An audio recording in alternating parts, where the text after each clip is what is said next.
everybody. Welcome to the 2020 Move United Leadership Conference. I want to thank the Bob Woodruff Foundation for their long-standing commitment and support in allowing us to join you virtually through this learning opportunity today. We're so thrilled you could join us, although we are of course sad not to see you in person this year. We're excited that over 1,400 people registered to attend online, which gives us an opportunity to amplify the power of sport, push what's possible for people with disabilities, confront ignorance, fuel conversation, and incite action that leads us to a world where everyone's included. My name's Julia Ray. I'm the Programs Director for Move United, and I'm your moderator for this session today. All attendees are going to be on mute just to minimize distractions. Please use the Q&A feature at the bottom of your screen to submit questions to our panelists today. And then if you'd like to use the chat, use that to introduce yourselves and to each other. So before I introduce our two speakers, I'd like to share a couple of highlights for the upcoming week. Each day of the conference has a different theme, and the advantage of joining us virtually is that you can attend a variety of sessions spread out throughout the week. So for the rest of today, don't miss our introduction to the new USA Wheelchair Football League, where we'll be discussing how you can get involved. In tomorrow's Paralympic focus track, we'll be getting into some technical discussion that supports athlete development, including exercise testing and nutrition for high performance. On Wednesday, our organization management and development track will feature some tough but important topics to strengthen our collective organizations. The inclusive outdoor recreation track on Thursday will bring the outdoors indoors. And last but not least, we'll round out the week on Friday with some thoughtful conversation and insights between our member organizations. And you can stay involved in the conversation and share your thoughts throughout the conference on social media by using the hashtag MoveUnited. In today's keynote opening session, we'll be discussing the future of adaptive sports and how we as leaders will not only be able to continue providing high quality sports experiences, but change the way Americans think about what it means to have a disability. So don't forget, submit your questions using the Q&A feature at the bottom of your screen. So I'm going to let our speakers introduce themselves, starting with Susan Rossi. Thank you, Julia.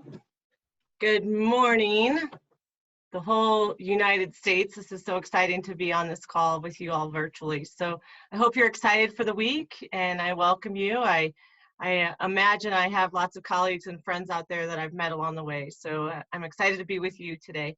My name is Susan Rossi, as Julia said, and I have a few different hats right now. I'm currently the Executive Director of Adaptive Sports USA. And with our merge that will be complete at the end of this year, I will roll into the Competition Director for Move United, which will take place in about August. And I've been in the field of adaptive sports and therapeutic recreation since 1998. So about 22 years in this industry, and have just, with all my heart and soul, loved what I've been doing and the people I've got to work with along the way. Have been involved in a lot of community-based organizations in Colorado and Arizona, as well as Illinois, and worked nationally with the United States Olympic and Paralympic Committee around 2010 to 2015. And then have been in this role with Adaptive Sports USA for the last 5.5 years. So it's a pleasure to be with you and share with you some things that Glenn and I are going to discuss today. Have a great week. Thanks, Susan. Glenn? Good morning. Thank you everyone for joining us. Although it's a little bit different than what we had originally planned, it's actually turned out to be exactly what we bill ourselves as, adapting to new situations and being flexible and bringing people together. So for those of you who don't know me, I'm Glenn Mary. I'm the Executive Director of Move United, formerly Disabled Sports USA. I came to the organization about 20 months ago. I have a background in sports management, 20 years at Olympic and Paralympic rowing, 13 of which I was the CEO. During my time there, we launched Paralympic rowing and the adaptive sport in the United States, as well as the Freedom Rows program for veterans in the US. We grew the membership there by 50% in the last 6 years, and we almost tripled the revenues of the organization. I started off my career with 10 years as a coach, collegiate, then high school and recreational, and kind of have a full 360 view of sport from on the ground and from the administrative side. I'm really pleased to be leading this group and have the support of a fantastic team at Move United. I'm really excited to be here today to share with you our vision for where the future for adaptive sports lay and some of the plans that we've been enacting over the last year. So thanks for joining us. I hope you find the next 5 days more than worth your while, and I'm very excited that 5 times as many people are able to participate now that we're online. Thanks, Glenn. So you've been with Move United for about 18 months now. So what have been some of your observations? Yeah, it's a very interesting thing to come into an organization that has such a stable and fantastic history, and especially to come in and take the leadership reins from the executive director who'd been there for more than 4 decades. So some challenges in that, just making sure that the transition was smooth. And those challenges were quickly kind of erased. We had the fall of 2018 when I first came on board. Kirk was still working with the organization, and we had a very elegant handoff between the two of us. He and I kind of did a tour of the country, meeting with stakeholders, and began discussions so I could educate myself on the nuances and intricacies of what was then Disabled Sports USA. If you fast forward to January through the spring of 2019, we really took my observations from the first 4 months and began to engage people in conversation using the question, what if? What if we looked at 2028 as a guidepost for which to hang out a series of plans and visions? Because in 2028, the Paralympics return to the United States.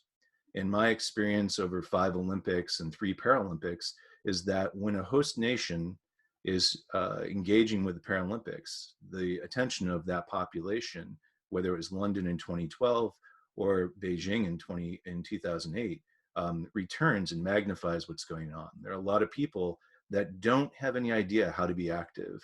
There are a lot of families with kids that are really trying to sort out the future for their family and their children. So about this time last year, we were wrapping up our Vision 2028, which I'd like to share in a moment.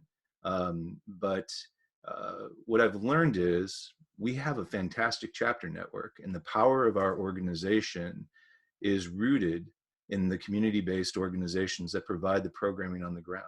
And so to that end, we've really focused our vision around that, enriching that chapter network and growing it in order to receive what we think will be a huge influx of interest and participation come 2028. So can you share a little bit more about this vision of 2028 and maybe some of the details? Yeah, I'd love to. I'm going to try to share my screen now, Julia, and kind of give the individuals on the other side of the call a chance to see this. For some of you, it'll be the first time. I may be old, but I can still click a mouse and make this work. Can everyone see the future Vision 28? Perfect. Okay. So these are some kind of guiding directional viewpoints. And I'm not going to read through each of them. I'll let you do that at home because I'll stumble over the words if I try to do that. Some of them are more short-term in nature and we're more urgent. The first one up in the upper left, Brady Box, implementing the athlete protection program, I think is really essential when you work with youth, which half or more of our population at the community-based level are youth. But we also deal with adults that are part of a vulnerable population that's subject to being preyed on. And so we wanted to make sure that we had provided network and context for how to build out a sport protection plan. And that's kind of a baseline point to the Vision 28, is that we want to make the programs more robust and provide more resources behind it. But what you'll see across many of the other points up here is a concept of growth. And I think there's tremendous opportunity. When I came on board, we had about 128 chapters, 126, 128 chapters within Disabled Sports USA. And so we really started to look at if we wanted, and it encompassed about 53% of the populations within a short drive of one of those chapters. But if you really think about the millions of people that are that would like to engage in sport, people with disabilities, youth with disabilities particularly, that's not sufficient enough. And so as we began to look at this, we've started to put together some kind of moonshots about what we wanted to do. Doubling the number of veterans served, all of this coming about with increasing the revenue that we're able to generate and pass on through programming grants. All these things kind of come to a nexus of making us bolder, stronger, more robust, more locations. And what we've done as part of our vision is laid out a map of the United States and with population densities.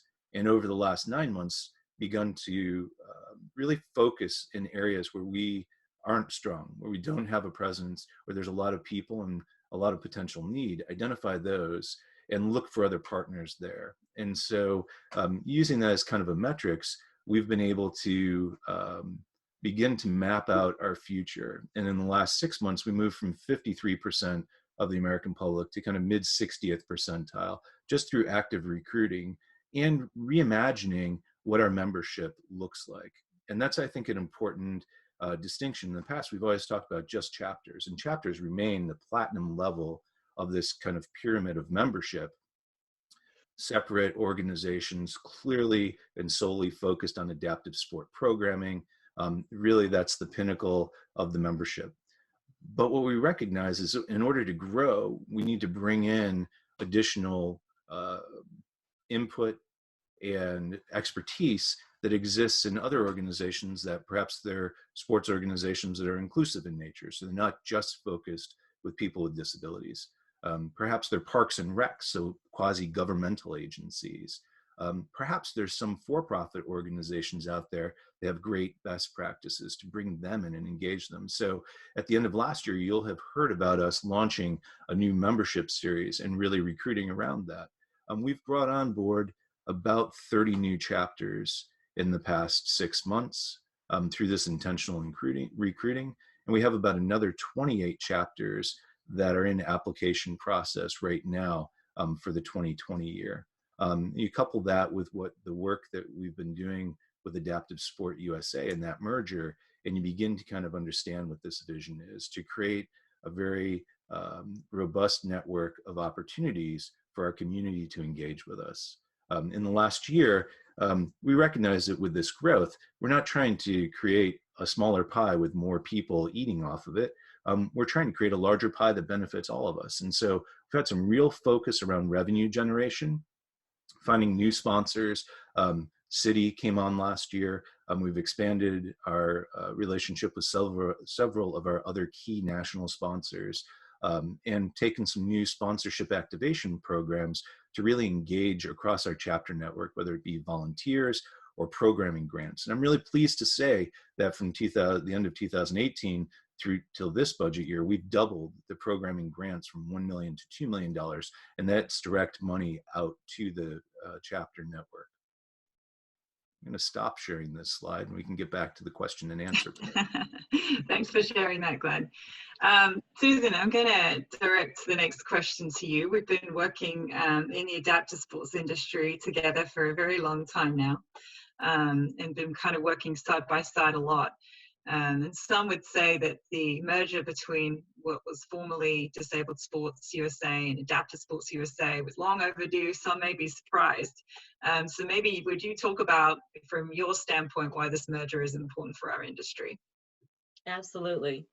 And, you know, in my opinion, and I hope you share this opinion with me, but just an amazing amount of energy has happened since we were both formed 50, 60 years ago. Since the 1950s and 60s, in general in our society, so much has happened around disability sport and adaptive sports, and you know, so much evolution as far as adaptive equipment and the different technologies, to awareness and outreach, to inclusion, to, as of late, sponsorship opportunities for athletes and equal pay and medals. You know, there's been so much that has evolved over the last 50, 60 years. But there is still a really far way to go to get to where we want to be.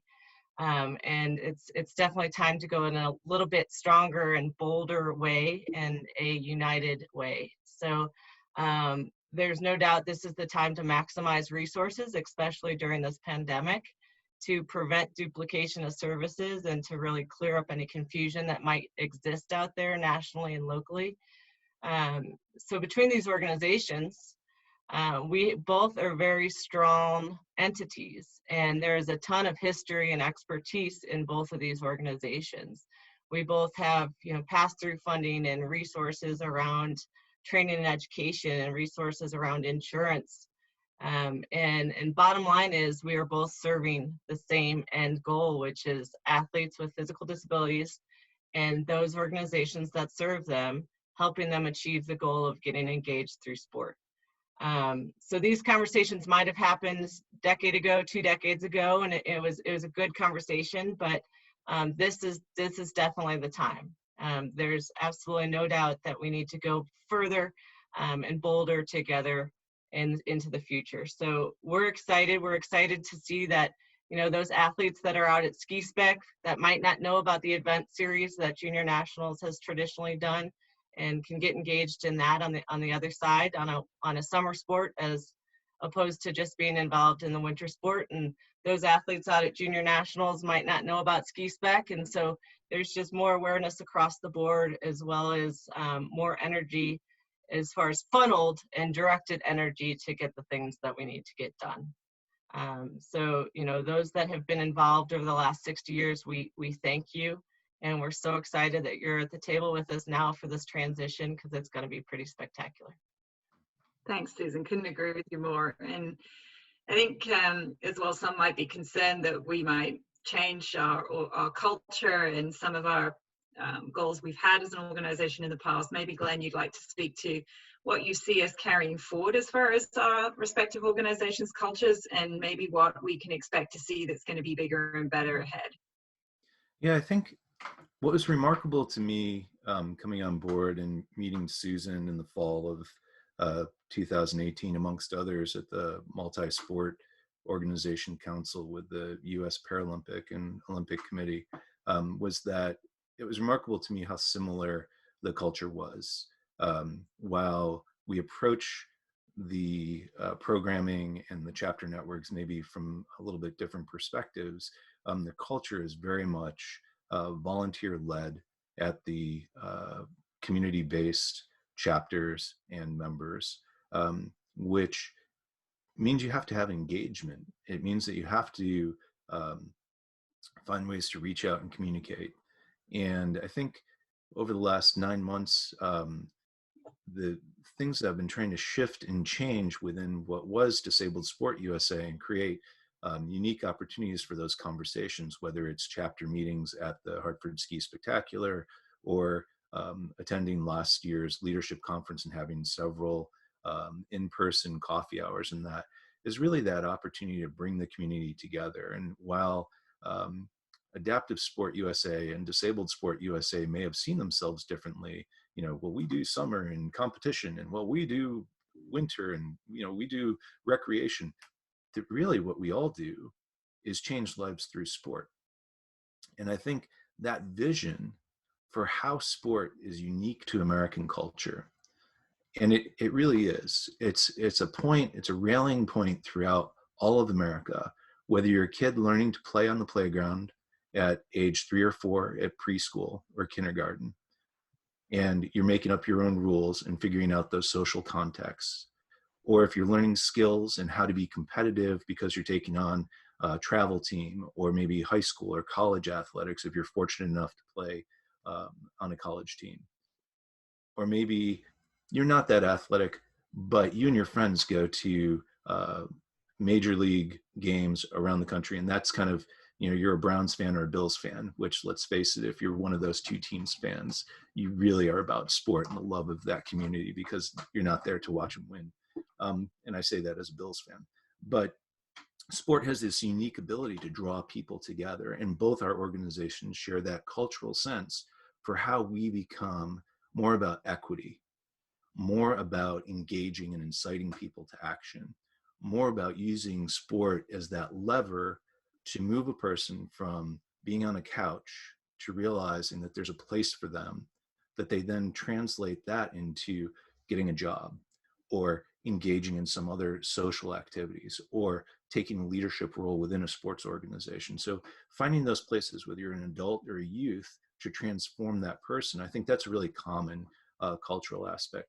As far as the nuts and bolts, as the merger comes together this year, and it's kind of a multi-month legal process, but at the end of the year, we'll formally have come together. The competitions that Adaptive Sport USA has been known for will continue, and we'll look to enrich those and make them more powerful and to grow that network and create more opportunities.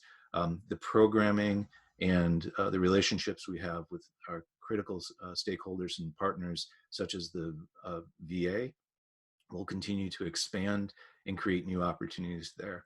The education and shared learning and knowledge base between the two organizations, whether you're outdoor recreation or team sport or a competitive individual, will bring those together in an education series. We had hoped to do this in person this year with the U.S. Olympic and Paralympic Committee, and that's a great stride forward. It brings together the high performance aspect with the grassroots aspect and creates a whole spectrum between the two. And we'll continue to build that out. As many of you know, the Paralympic Sport Club program came to an end at the end of 2019. Immediately, we began working with Para at that point. And when their messaging went out to those Paralympic sport clubs that the program is closing, we immediately stepped in to talk about, hey, there's a new vision and energy within this new organization, Move United. And it really is about uniting the full spectrum. So while 0.1% may go on to the Paralympics, that's an important 0.1%. That's a very aspirational opportunity. It drives technology, it drives sports physiology, sports medicine, a whole bunch of different aspects that benefit the grassroots, whether it's recreation and how to stretch and how to do new training methodologies, or whether it's competition, how do you get faster within your own local community and enjoy sport in that competitive sense. So really, by bringing these groups all under one and working around education and training, this conference is a good example. It was a quick hurry up with our new training and education department to go online. And it's a little premature and we'll make mistakes this week, but we have almost 1,500 people with access to it. And that's a commitment that we're making to continue to grow and benefit the entire network. So I think it's really only additive to both groups as they come together. And as we start to bring in the Paralympic sport clubs, it will increase value for them as well. Yeah, I couldn't agree more. It's just such a great opportunity to bring a larger number of people into the conversation. But Susan, from your standpoint, why is what we do so important and relevant today, from your standpoint? Yep. So I think everyone on the call is most likely in the weeds with implementing sport and understands how important sport is, but there's no doubt how powerful it is. There's so many choices out there in society, and sport continues to be one that can really, really make a difference, both collectively as a country and teams, as well as individually. So, using junior nationals as an example of a few of the ladies that I've gotten to see grow up in sport, it's been pretty amazing. Tatiana and Amanda McGrory and Sherry Blowett and Jessie, and all those ladies are doing some really amazing things and started out getting engaged in sport at a young age, and really that helped them become leaders. It helped them get self-discipline through their training and get independence to then now go on and be the leaders they are today, whether that be through parenting or education or doctors or whatnot. They're pretty impactful in today's society. And I truly believe that what we're doing within sport has helped them get their wings to fly. And so collectively what we're doing is so important. And the community aspect of who we are as a group in this industry is so important, that everyone knows that they have a place, that they know they could reach out and we can help. We could connect them to somebody that may have had an injury that's similar to theirs, that they can talk to and overcome some fear or anxiety of starting something new and getting involved. And knowing an athlete that may move from Iowa to Denver or Denver to LA, and we could be a place for them to contact and really suggest who they can get involved with on the ground in different areas of the community. That network is huge. And we want to make sure what is going on locally on the ground in different communities around the country is highlighted and is expanded by some resources nationally that we could bring to the table. And is transparent as far as we know what's going on the ground, and you guys know what we're trying to work on nationally so that we can be one big network. So it's been evident over the last few months during the coronavirus of how powerful sport is to make sure we're not sedentary, we're not depressed at home, we're not isolated, that we still, even if it's electronically or virtually, that we're still coming together as a community. So with this merge, again, we can build that community even stronger and more cohesive and united. Of course. And just to, sorry. No, go ahead. To what Susan was saying, I think, the strength of the chapter network that we've had over the last 50 years, 60 years, became very apparent during this COVID. 8 weeks ago, when we closed down our offices and began working remotely, and then started looking at within 48 hours, what can we do to support chapters? Immediately the thought is, how do we keep people from going into isolation? How do we keep people physically healthy and engaged? And that was the launch of the Adapt at Home program. And now if you go to our front page, it's right there, you click on. But in the first 2 weeks, we were pretty pleased. We're like, oh, look, between our chapters who are doing great programming work and through our own events and webinars that we're putting out, we've got about 100 titles going on for the month of April. We're like, that's great. By the end of April, we had over 330. And what that shows me is how valuable what our group collectively does, that it surpasses the limitations of being hands-on. And we all know sports programming is very hands-on, especially within our population. There's transfers, there's touch and moving people around to give them the physicality of what they should be doing correctly. There's the engagement physically through communication.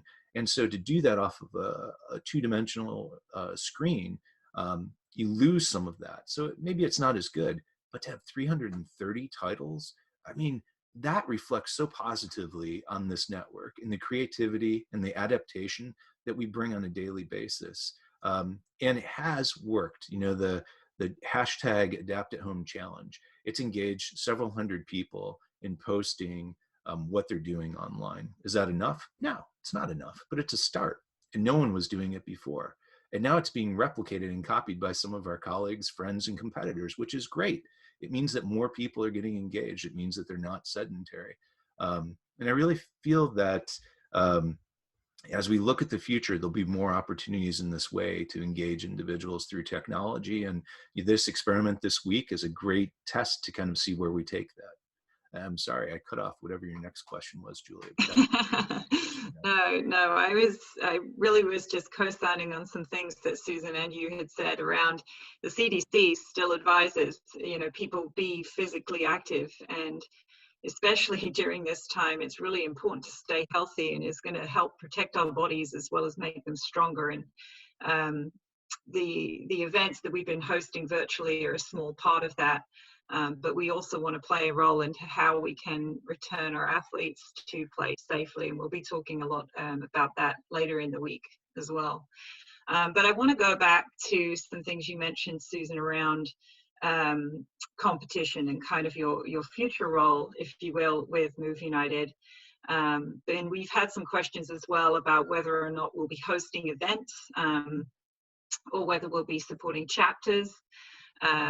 I can kind of answer half of that question in that we will be doing both. Of course, we are very supportive of our chapters, and still will have an active grant program for their programs and events as well. But we've had a couple of attendees ask about bridging the gap between recreation and competition and kind of our progression from the community level to high performance. And I wonder if you could talk a little bit about your vision for competition in the future and what athletes might be excited to expect. Absolutely. And for those that don't know, let me just give a brief picture of what Adaptive Sports USA has traditionally done and what we'll be moved over to the new organization. Junior Nationals is one of those things, and that is the largest multi-sport competition for youth in the United States. We serve athletes anywhere from age 6 years old through 22. And that typically focuses on about 6 summer sports, which is track and field, swimming, archery, powerlifting, and shooting. And then we try to do some educational sessions and clinics in there as well. The event does rotate. Typically every 2 years goes to a different host city, and it serves those that have Paralympic classifiable disabilities. So the leading up to Junior Nationals is pretty exciting. It's a sanctioned event series that typically has 22 to 25 regionally hubbed events. So, you know, Angel City Games, Dixie Games, Desert Challenge Games, Endeavor Games, Turnstone, GLASA. I'm sure you have been involved or heard of at least one or several of those. And those are opportunities, again, in summer sports where athletes can come out and compete at I say regional, I mean regionally based as far as their location, but some of these events are drawing international and national athletes from around the country. These are opportunities for those that are a little bit more grassroots or beginning, all the way up to those that are elite competitors. And these serve both youth, adults, as well as the veteran population. So great opportunities to come out and get exposed to the sports. You can be mentored by some amazing Paralympians at a lot of them, or athletes that have been engaged and involved for a long time. And the goal with those is to have them in pockets around the country so athletes don't have to necessarily fly. They could drive 5 hours and be at one of them. This would supplement the things we promote, such as inclusion into high school track and field meets and NGB, national governing body events, such as USA Swimming or USA Track and Field events. So those are still valuable, and we absolutely promote and want inclusion with those. But the event series gives a chance for those with disabilities to compete against their peers. So look for that. We hope to evolve that until 2028 to get in more areas. The next area that we'd really like to see is the Pacific Northwest, to bring back a little bit competition there. But growth opportunities would exist all around the country. And then for those of you that don't know, there's a international organization called the International Wheelchair and Amputee Sport Federation, IWAS, and that was actually the founder of the Paralympic Games. So they still do world championships and world games typically every other year. And Adaptive Sports USA is the sole organization in the US that is a member of IWAS. So anyone that goes to IWAS goes through us. We are currently in the process of applying under Move United, and we'll keep you all up to date on that. And that is typically an opportunity or one of many stepping stones to get to the Paralympic Games. So getting experience at the international level through IWAS is a really good stepping stone to then go on to compete at trials and become a Paralympian. Yeah. So all of that will still exist and hopefully be enhanced a little bit over the years with the goal of by 2028 increasing the opportunities. Yeah, and I think just because, and the fact that we've shifted from the resources it takes to run these 2 separate entities and manage to make this more efficient is going to mean that this competition's a lot more is going to be invested in terms of time and effort, and just the fact that we can focus your team on the competition series means we're going to expect and see some bigger and better things. So we're excited. Yeah, and Julia, I think, look, we didn't know 18 months ago that we'd be at this point in time. I think if we think creatively and use that question, what if, what could event series become? What could competition be like? Could we end up having an X Games style competition around cool new youth sports that the next generation of youth athletes within our community want to take part in? Are we going to be running skateboard championships and windsurfing and other things that we're not involved in right now? I think it's a very bold future that lies ahead of us, and we have nothing but opportunity. And, as we come together, the 150 chapters that we have, there's some overlap with what Adaptive Sport USA already had, but together, the other 41 that come over from there, plus the other growth that we have going, by the end of this summer, we'll have gone to 220 plus organizations as members of Move United. And that's a significant shift. When you think back 9 months ago, we were at about 128. Definitely. And also for those of you who've been working with us over time, we've been working with sports specific NGBs and interest groups to help them develop their own competitive series or guidelines of how to be inclusive, and we'll be continuing to do that. So like Glenn said, not only will we have these adaptive competitions remain and be amplified, but we're really going to be doubling down on an effort to reach individual sports organizations as well and help them reimagine their own adaptive sports offerings. So we're really excited. And that's our role, is to bring that clarity in the athlete development pipeline. If you want to come in and learn a sport and learn the skills and drills and be recreational and that's it, that's great. We have a place for you. If you want to try to be a 1%er and attempt to make a team, we want to be able to provide an unobstructed view of how to do that through the athlete development pipeline. And right now, that's not the environment that we live in. Even amongst the national governing bodies, and having worked in the national governing body side for 20 years and having been the vice chair at the NGB Council at the USOPC, look, it's a confusing array from sport to sport. Some sports are the NGB for their Paralympic teams. Some are not. Some have high performance organizations that are running the Paralympic side of their sport. Some are not. And so depending on what sport you're interested in, it's not clear how you go from one to the other. It's certainly not as clear as it is on the Olympic side. And I think we have an opportunity to incite change. And I'm saying this because it is a social movement.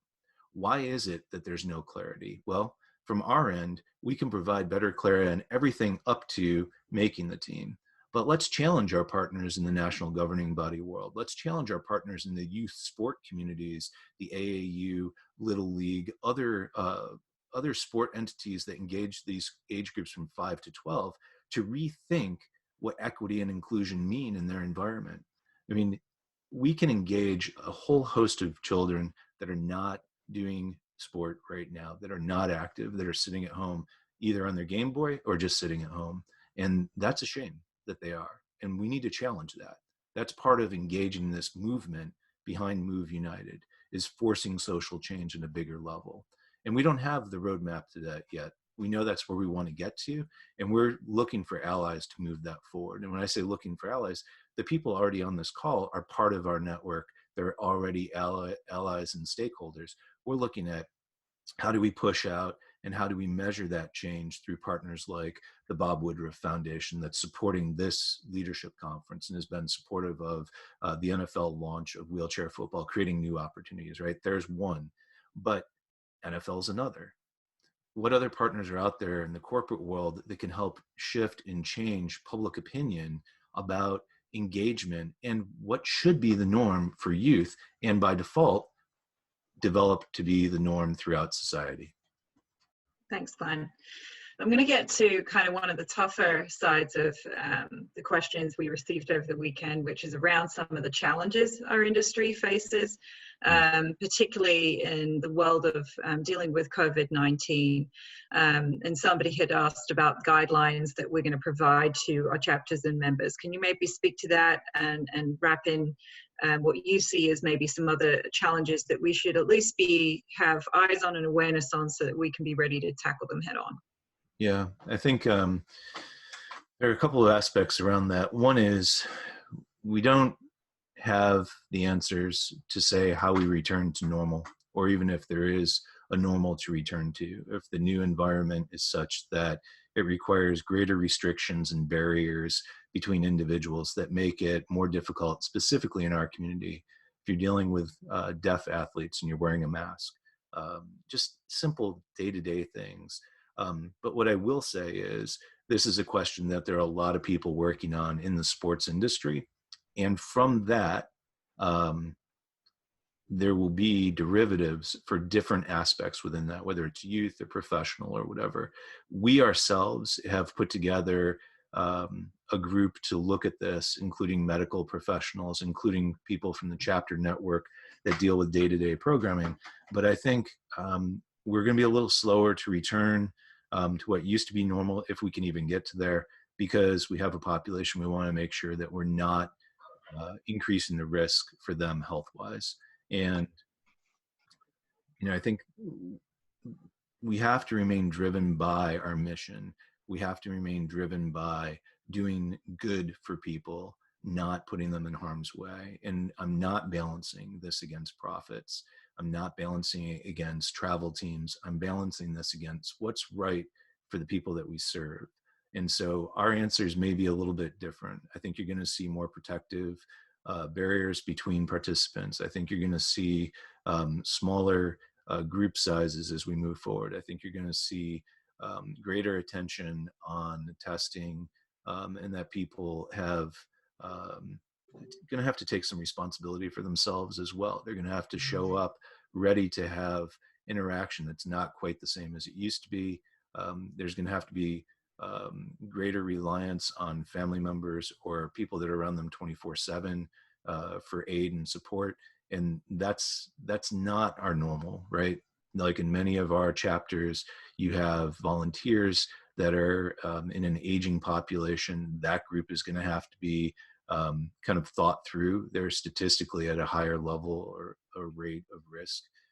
So all of those things come into this melting pot of discussion that we're currently having. We won't be making any recommendations for at least 2 weeks as we go through this. I recognize some of you are in states and locales where it's already begun to reopen, but be smart about it. You know, there are governmental agencies, CDC, WHO, and local governments that are issuing protocols. At a minimum, those have to be followed.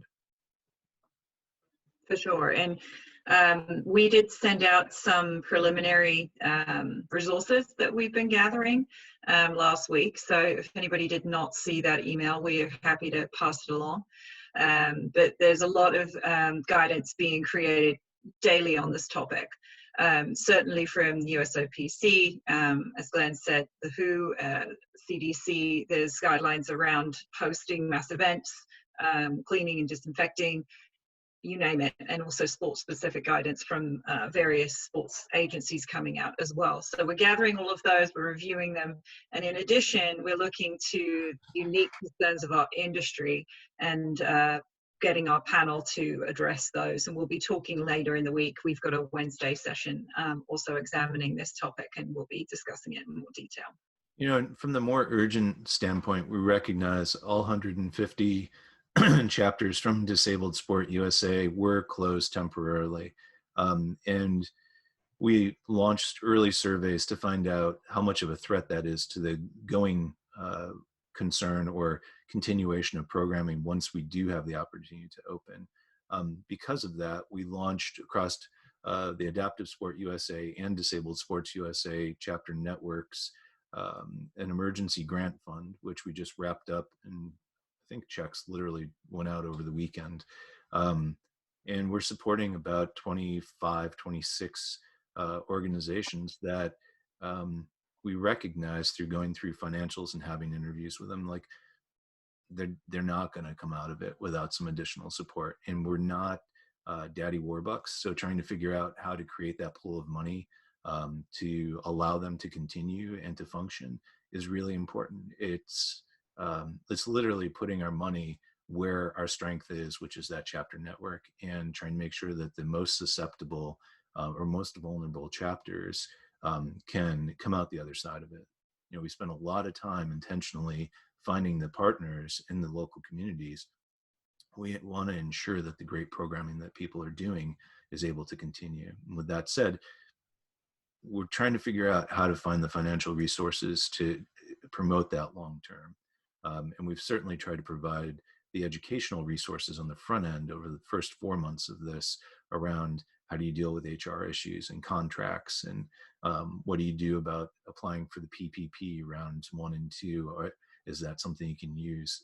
What are the ways that you can kind of think through managing this crisis? And put a lot of resources online, but also had a lot of one-on-one calls. Our membership staff have spoken with more than 60 of the chapters, either through one-on-ones or through group, small group conversations about these issues. And COVID is definitely a game changer across the boards for everyone. You know, our colleagues in the national governing bodies world, they're feeling it as well. They have a different business structure, and they're very susceptible to competitions not being able to be had. Drives membership, which is the double whammy to them: no events revenue, no sponsor revenue around the events, but then no membership dollars either. So trying to figure out how to keep sports alive or on life support until we can come out of this is a huge concern for everyone. We're part of the national governing bodies group through an organization called ACES, and on their working group, as well as a couple of other entities that are looking at this space around youth sport. Thanks, Glenn. Yep, and Julia, I just want to mention the one resource I've really enjoyed looking at is on the USOPC website, teamusa.org//coronavirus, and they have about 2 weeks ago now released a document on returning to training as well as returning to events. And so event management and competitions is a little bit different than the local programming, because you also have to weigh in travel and things like that. So that's a good resources online just to peek at as far as some of the sanitation, some of the travel concerns. Obviously, a lot of the event series that we've been working with this year were a little bit vulnerable with the decisions of the venues that they were at. A lot of them were high schools or universities or colleges, and they're open, closed until further notice. So, but I would definitely suggest peeking at that document on the teamusa.org website.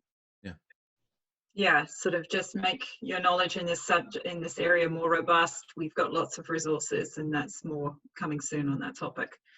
So kind of switching gears, I'm going to actually take a question from Tara, who asked us where we're getting our data on perception around adaptive sports by Americans. How are we gauging changes in perception around adaptive sports, as alluded to in the introduction? Yeah. And will you be able to measure success on this in 2028? Which I think is a great question. We have been gathering data from our participants through surveying for a long time. We have thousands of responses, and we have a pretty good gauge on the questions we've been asking around the physical and mental health benefits of adaptive sports. But a year or two ago, we really wanted to improve our impact measurement. So we initiated a partnership with the University of Illinois, and we'll be talking more about that later this week. They're launching a study on programming in the adaptive sports space in partnership with Move United. And they'll also be doing a full 360 analysis of our survey to make sure the questions are robust. So we'll be looking forward to sharing results of that and getting that into the hands of our network so that we can be asking the right questions in a consistent way. So more to come. Yeah, and there are kind of two pieces to Tara's question, I think. One is American society and the impact that we're making there, and what are those preconceptions. When we began our brand work back in November, December of 2019, part of that discussion about who we were versus where we wanted to go had to do with research and finding out people's opinions of us, but also people's opinions in the real world. And I'll add to that by saying, when we're speaking with stakeholders, when we're talking with other entities, whether it be a new sponsor or other people in the disability field, there's a lot of data around how people are treated, what equity and inclusion look like, what the numbers are around employment. There's a huge interest right now, I would say, across a pretty good cross-section of industries to discuss and figure out a way to be more inclusive in hiring practices and HR around people with disabilities. And I think that's a good indicator and one metrics that we'll look at. The second part, and related to what Julia was talking about, is One of the strengths that disabled sports has always had is that we don't just count the number of heads that come through programs, but we try to measure the impact and the outcomes that we have. And it differentiates us from many others who can say, we served X thousand people. That's great. What did that mean? And if you can't say to your stakeholders, partners, and grantors, what does it mean in serving those people? How did you actually change them from point A to point B? Then you're not programming effectively. You have to be able to understand that. And I have to give great credit to the staff for always having their eye on that in the past, but we've really ratcheted it up through this new partnership with the University of Illinois.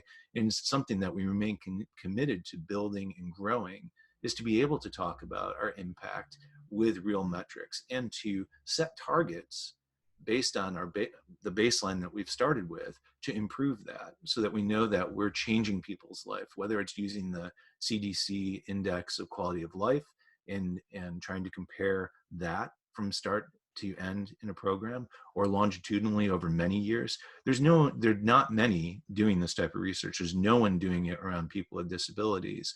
And this is really cutting edge, even though you may be saying to yourselves, it's done. It's not. The Harris survey that we did back, I think it was 2009 or 2013, that's a decade old almost.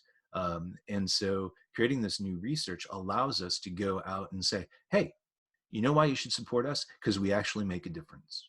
We actually reduce suicide rate. We actually increase socialization. We actually change the CDC index of happiness and lifestyle. So you can see from where they came into the program to the outcome at the other end.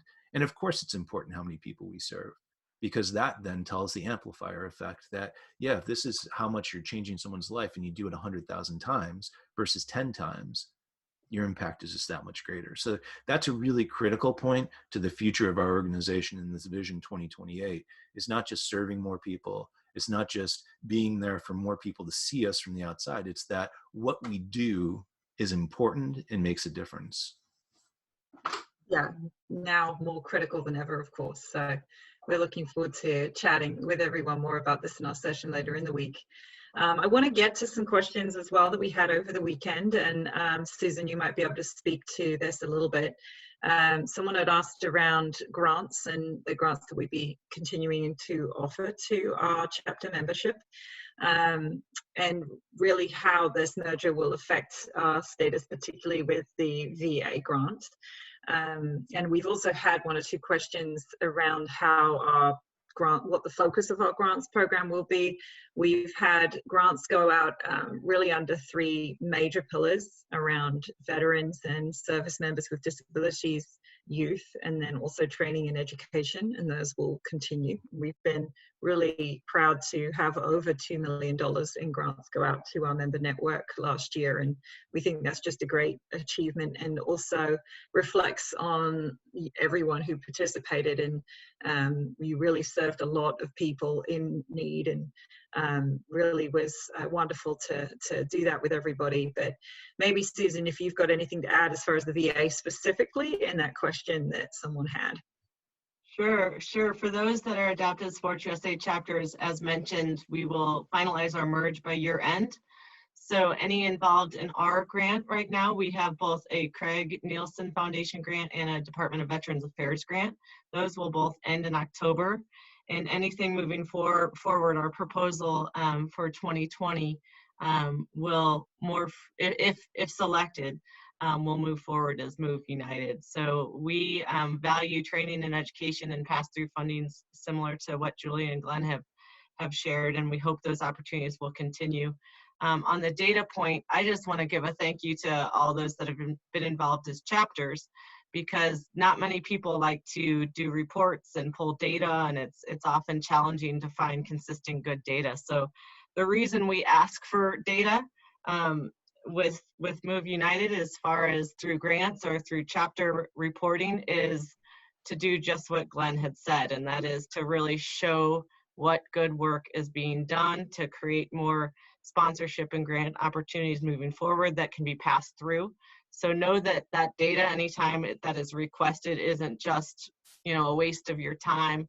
and energy it is being used to portray what really is going on around the country. So those grants with us, anyone involved in that, we will conclude those in October, and you will see no changes from now through then. No, and we've worked with the VA around the merger as well as next year's grants, so that we're hoping that we'll continue the same level across what we were applying for through both organizations separately, but as one under Move United going into FY 2021. And I think when it comes to resources and management, there are two aspects to it. There's this national organization that drives a collective large number of grants that come through us that are delivered out to the chapters with those obligations and reporting, and that both Susan and Julia have been talking about.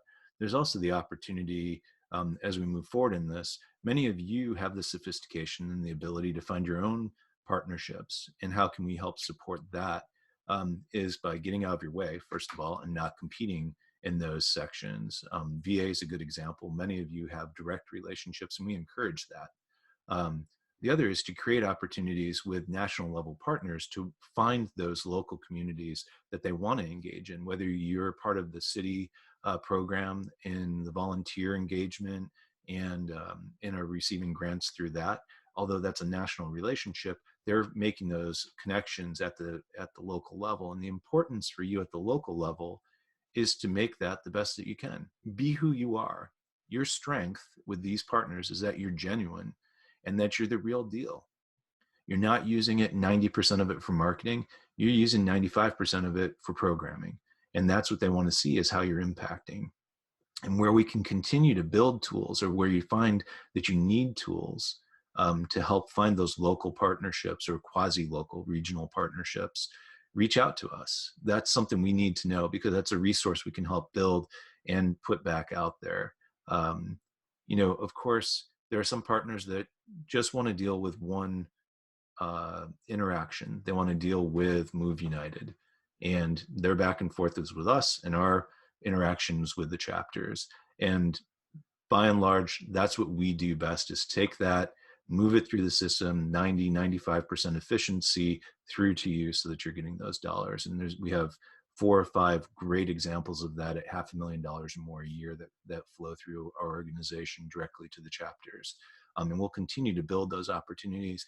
We continue to search for and mine new opportunities along those lines, and to grow and kind of connect and embellish what we already have. And I feel like Julia's moving close to the camera because it's almost time to stop. So I'll stop talking. It is. We only have a minute or two left. The hour has raced by. And I just want to encourage everybody who's on the webinar to share any additional thoughts through the hashtag Move United, as well as we'll do our best to kind of answer and address any questions that we haven't got to. We have had a few questions around how do we get involved? How are you going to do all of this with kind of this expanded universe with such a limited staff, and how are we going to engage everyone on this call to get involved? Have you got any kind of last thoughts to part the audience with on that front? Yeah, I think a couple of things. We're very intentional about our growth from the standpoint of staff and resources. We want the majority of the resources that we bring in through our sponsors to go back out to where the work's being done in the field. So you're not going to see us start adding a ton of staff around this network. I think it's professionalizing what we do, bringing greater efficiencies through technology. So you'll see more things through web portals. Over the next 3 years, you'll see the formation of a database so that we can do a better job on research and metric tracing and following. And that will mean that we'll want to engage you in that database. So that dialogue already began in the last 6 months with many of the chapters about what are your needs in that space. But the efficiency of technology allows staff to focus more on not paperwork, but actually the tasks at hand. There will be some small growth. You'll have noticed Krista is our brand new senior education and training manager. She literally started the day that we closed the office, and she helped launch Adapt at Home. She's helped make sure that the leadership conference took place online. So we invest where we think there's a great return. That's one example. The investment in bringing Adaptive Sport USA staff over and allowing them to focus on what's really critical to them around competition. Susan and a couple of people will come on board through that department and allow us to really focus on what competition means for us and a vision for where it could be in 3 to 5 years. So from that standpoint and kind of what the growth looks like, your role in it, we have this, what we think is a cool new, cool new brand. We hope you do too. Even if you don't, we hope you still use it. We have chapter resource tools that Kylene has been sending out to our membership. It includes logos and headers and banners where you want to use it. If you were one of the Disabled Sport USA chapters that had Disabled Sport as part of your name, we're not asking that you change it. If you'd like to become part of, have a closer relationship by changing the name to Move United, we can help walk you through that. But we're really excited about the energy and dynamics that we see ahead for our movement. And we're really excited that you're part of it. And the 1,500 or so people that have registered for this week just illustrate to me that there's a thirst to be part of something larger than what any of us can accomplish by ourselves. And I want to thank you for being part of this new Move United. Thanks, and thanks for making us keep upgrading our Zoom accounts so we could accommodate everyone. It's an awesome problem to have. Any kind of parting thoughts, Susan, for the audience before we leave? Yeah, I want to reiterate that we might not have all the answers, and this is definitely an evolution. It's an evolution with the merge going on through year end, and it's an evolution getting towards the goals we have and the vision for 2028. So there's going to be a lot of stepping stones and building blocks, and we want your ideas and we want your input, and we definitely appreciate all of that and want to be transparent. So I just again want to thank you all, especially everyone that has been involved in these two different organizations as separate entities over the years, and those that are just coming on board and might not have ever heard of us. We want to keep this family and this community going strong together. So I encourage you, yeah, one at a time. I encourage you, like Glenn said, to talk amongst each other, talk with new athletes, talk with potential sponsors and recruits, and let's just keep this conversation going in a bolder and bigger way. So I hope you have a good time this week as well. I know I'm going to be on a lot of these sessions. They look pretty good, so appreciate you. Great week with this. For sure. And the key word since this pandemic began has been pivot, right? And I can't thank our team at Move United who are behind the scenes today and will be for the rest of the week in bringing this to everyone. This was going to be this week live in Colorado, and in just a few short weeks, we've transitioned the whole thing online, lasting a whole week. So join us. I am live from the prairies just outside. Yeah, Glenn maybe went anyway, but and of course a lot of our future success is driven by you, everybody on this call today. And just one of the biggest ways, of course, you can make a difference is just being engaged, being involved, being interested. So thank you. Can't wait to meet more of you this week, and we'll say goodbye for now. All right. Thank you, everyone. Thank you. Appreciate y'all. Thanks, Julia.